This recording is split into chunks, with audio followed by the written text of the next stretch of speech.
Do you guys want to learn the best guns, the best perks, the best strategies, the best rotations you got to use in order to drop a nuclear, aka 30 kills without dying with a single gun? Today, we're going to be talking about just that. Walk up with my toolie, what they do? Meet me in the alley with the troops. Very quick message before we get started. I broke this video up into 3 parts. The first part is going to be talking about how to drop a nuclear with the basic stuff that you get when you first start the game, right? So you don't need anything cool, you don't need any special weapons, any special grenades, right? Just the basic stuff. I'm going to show you guys how to drop a nuclear with just that, and I'm going to prove it and do it right in front of your face. The second part of the video is me actually doing it, that game where I'm going to drop a nuclear. I don't know what map yet, I don't know what that's going to be yet. And then after that, I'm just going to talk in depth about if you already have a bunch of stuff, if you already have a bunch of score streaks, how to drop a nuclear, and what you can use to get a little bit of an edge and maybe drop even faster nuclears. Now, first thing you gotta do is you gotta pick your gun and you gotta get the right class. So I'm assuming you guys are probably relatively new to the game, so you don't have that many guns unlocked yet. So what I'm gonna do is I'm gonna prove that you don't need any super good guns in order to get a nuclear. So I'm actually gonna make a class right now, and I'm gonna use the M4, which is the gun that you start with when you first get the game. So if I can just find it here it is. So I'm gonna go ahead and equip some things on it. If you guys want to follow my attachments, I would recommend it, just because either you haven't dropped a nuke or you're trying to learn how to do it more often. So you can go ahead and equip these same different attachments, because these are the attachments I use when I'm in pubs and I'm trying to get as many kills as possible, aka trying to drop a nuke. So I do like to use the red dot just because it's the most versatile, because if you're using an iron sight, you don't zoom in as much, but if you're using the tactical scope, you zoom in a little bit too much. So the red dot sight is like just perfect. I use quick draw because it makes you zoom in quicker, like when you're aiming down sights. So it's just really good for increasing your reaction time. Usually I always run a foregrip no matter what kind of gun. It just reduces recoil, and it's overall more useful just compared to any other attachment. I think it is actually the most useful attachment, just because recoil is one of the most important things, and if you know how to control it, you're going to be set, and then the foregrip's going to help you do that. And then for the third attachment, I usually mix between different ones. Sometimes I use fast mag, and sometimes I use F&J, sometimes I use extended. If you guys are going for a nuclear, I'd recommend either fast mags or extended mags. In this case, I'm just going to go with fast mags. And next up, we are going to, we don't really need to worry too much about our secondary, but if you guys have a pistol unlocked, you might want to go with that. Now, next up, we're going to want to click, or not click, but we're going to want to select our operator. And if you guys are new to the game, you probably only have Purifier, so I'm just going to use Purifier. And for grenades, I'm just going to use a normal grenade. I'm going to use a smoke grenade as my second grenade. You guys don't really need to worry about this one, because these aren't super useful when you're trying to drop a nuclear. Next up, we're going to talk about our perks. So I would recommend Fast Recover. You can use Agile if you're a more skilled player though, but I would recommend Fast Recover if you're new to the game, because it makes you heal up quicker when you take damage. And then next up, Vulture is a must. Basically, every time you kill somebody and you go over their body, you're going to get extra ammo. And when you're going to drop when you drop a nuclear, you're going to want to get 30 kills without dying, and you don't want to run out of ammo, so you're definitely going to want to get Vulture. And then for the third one, it doesn't really matter. I would just go ahead and grab Hardline, just because it's going to give you 25% extra points every time you kill somebody, and that can go towards your score streaks, overall making everything faster towards that nuclear. So once you guys got your class set up, that's pretty much all you got to do. You just got to hop into a game mode now. So now let's talk about some maps that are going to be good for it. Now, if you guys want to try to drop a nuclear in ranked, go for it. I would not recommend it though, especially if you haven't dropped one before. I would just do it inside of normal matches.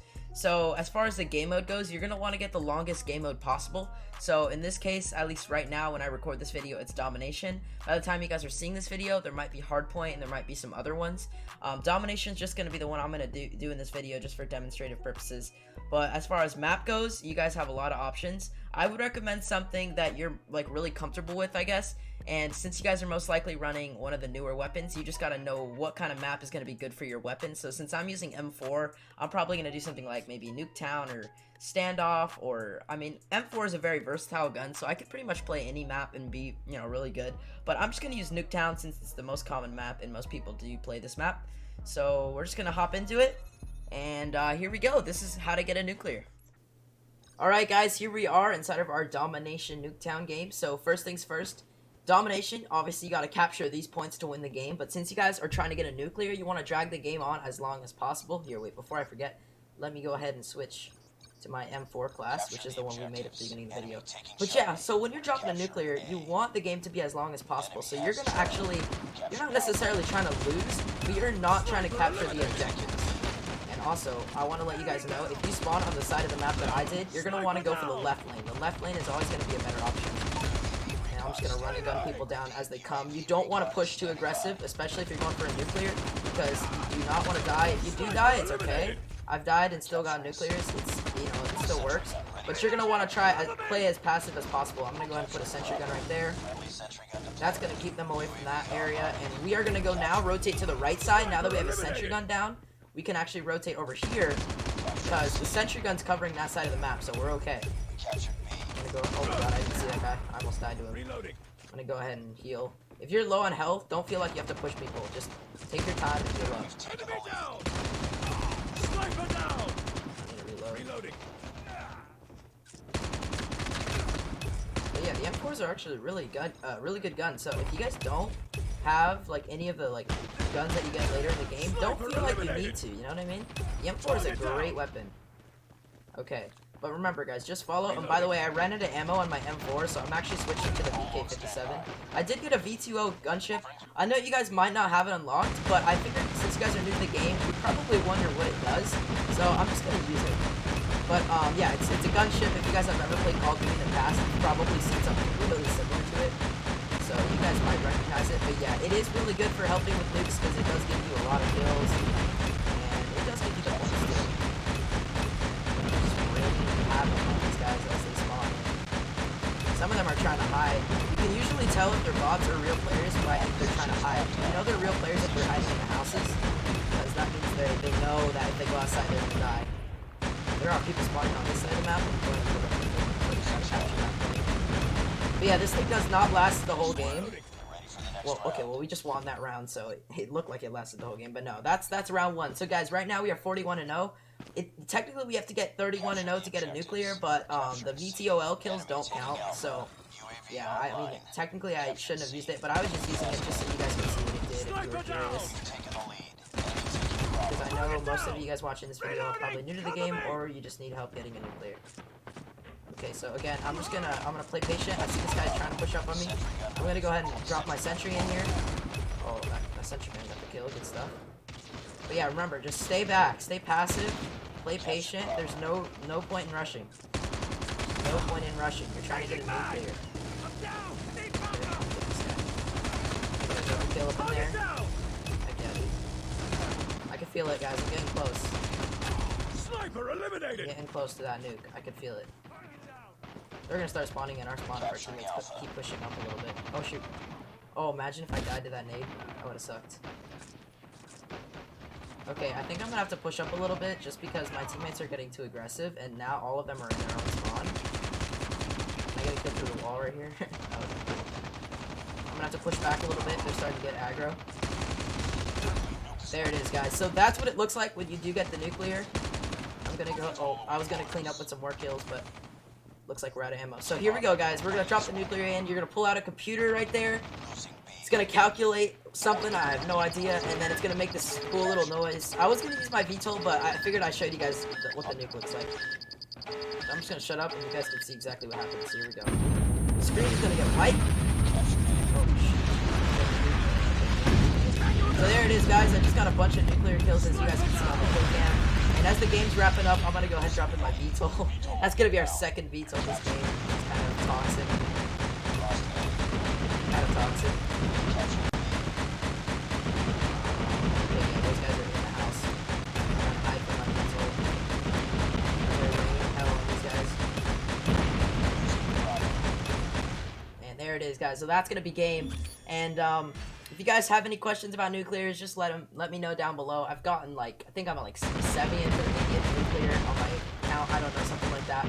But again, everything I talked about in this video help you out with nuclears. It depends on the map you're playing, of course. I showed you guys specifically for Nuketown, but Nuketown's one of the hardest maps to drop nuclears for beginners, just because it's one of those maps that people tend to rush a lot. And if you're rushing, you're not going to drop a nuclear because people are going to spawn behind you. Even if you're a really good, like, skilled player, it's harder to drop a nuclear when you're rushing. So that's all I gotta say. I hope you guys enjoyed. Nice little nuclear gameplay and me commentating on top of it. Hope I can help you out. We went 61-0. They did have a real player, which was funny too.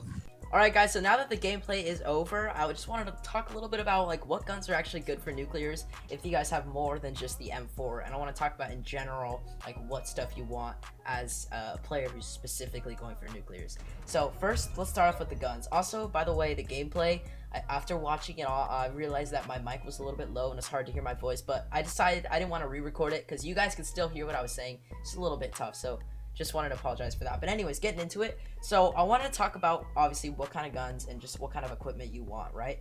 So first things first, you guys are going to want something that's going to be a longer range type weapon. It's still very, very easy to get a nuclear. Like if you're a professional player or if you're just a better player, you could get a nuclear with any gun. I'm just saying for the beginners, it's going to be a lot easier if you guys try to get a nuclear with a longer range weapon. So I would recommend something like, as a newer player, you guys probably have guns like the AKS, the M4, the AK-47. The AK-47 is another great nuclear weapon. Obviously, you guys probably won't have this skin right here, but you will have the basic variant right here. You guys might have the shotgun. Yeah, the shotgun's like one of the second guns you unlock. I would not recommend using this. The sniper is also a great nuclear weapon, so right about here. Where's that sniper at? There it is, right here. So this one right here is going to be great for getting nuclears as well. If you guys do end up unlocking guns later on and you want to learn some more tips about nuclears, LMGs are going to be extremely useful. RPD is an amazing nuclear weapon, especially since you unlock it early on in the game. And honestly, any type of LMG that you guys have. And as you get more advanced, you start unlocking new weapons. And once you have those new weapons, you can start getting into things like Type 25, which is one of the best guns in the game right now when I record this video. The BK-57 is my personal favorite gun. I could drop a nuclear every game if I wanted to with this gun. And the DLQ, AK-4, these are just skins, I guess, but these are some of the most popular gun skins that people like to use. So those are good for getting nuclears, of course, but I already briefly touched on those. But yeah, any type of LMG, any type of long-range weapon, great for getting nukes. And then I already talked about the attachments at the beginning of the video, so we should be good on that. Now, next up, I wanted to talk about some of the, I already talked about the perks, but the score streaks are actually really important. So if we go to our score streaks, what's really important in nuclears is, okay, so let me get this out of the way. So if you use a VTOL or VTOL gunship, or if you use a stealth chopper, the kills that you get from the VTOL and the stealth chopper will not count towards your nuclear. Only kills from the, well, this doesn't get you kills, this does something else, but the sentry gun, predator, and the hunter killer, these are the only kills from what I've experienced go towards your nuclear. So if you guys have these equipped, if you use them, they're not going to help you with your nuclear. So the only reason I use the VTOL is because I already had it equipped, and I mean, I could have got a nuclear with or without it anyways, and I was going to show you guys what it does anyways, since I knew you guys were probably newer to the game, and I figured you guys would want to know what this thing does. You know, I mean, at least when I was new to the game, I was really curious to see. But anyways, I would recommend a UAV 100% if you're trying to drop a nuclear, because the UAV is going to tell you where all the people are. And if you don't know that there's a guy right behind you, you're going to die and your kill streak is going to end and you're not going to get the nuclear. So I would recommend a UAV. If you guys are new to the game, I would recommend this one just because you unlock it really early. It's pretty easy to get. And if you're also new to the game, you could use a predator missile. So this will be your 3 right here. This will be your 3. But if you're later, more advanced, and you have more stuff, you can throw the sentry gun in there. And if you really want to, you could throw a VTOL in there and then get a nuclear and a VTOL at the same time, which is really fun. I've actually done that in the past. So those are some of the score streaks I would recommend. And finally, I did actually want to talk about grenades. If you guys are fortunate enough to have the trip mine grenade, you can use it because it is very strong and overpowered in my opinion compared to the normal grenades, because this thing literally just sits there until somebody walks across it, it blows up, and you get the kill, unless they see the trip mine and they blow it up before they walk on top of it. But yeah, if you have this, you can use it. It will help you get nuclears a lot faster. And then finally, for these operator skills, I would recommend the Scythe because it is the longest range operator skill. Even though technically the Tempest is supposed to be like a sniper, it's not. It doesn't have a scope of any type, so it's not really that good for long range kills. But yeah, I recommend the Scythe, especially for nuclears. A very, very strong operator skill. The only reason I used the Purifier was because that's the first operator you unlocked, and since you guys are most likely new to the game, or maybe you're, you know, I've already talked about this many times, but since you guys are most likely new to the game, you guys probably have this, and this is the only operator you have, so that's why I used it. But anyways, that's pretty much it. Skin doesn't matter. I already talked about perks and stuff. That's pretty much it, guys. Good luck in getting a nuclear. Well, I hope some of these tips helped you guys out in getting a nuclear. If you guys did enjoy the video, I would appreciate it if you guys leave a like and subscribe to the channel if you are new and you want to see some more Call of Duty Mobile content, news videos, and tips and tricks videos just like this one. And that's pretty much it. I'll see you guys in the next one. Thank you so much for watching. Peace out.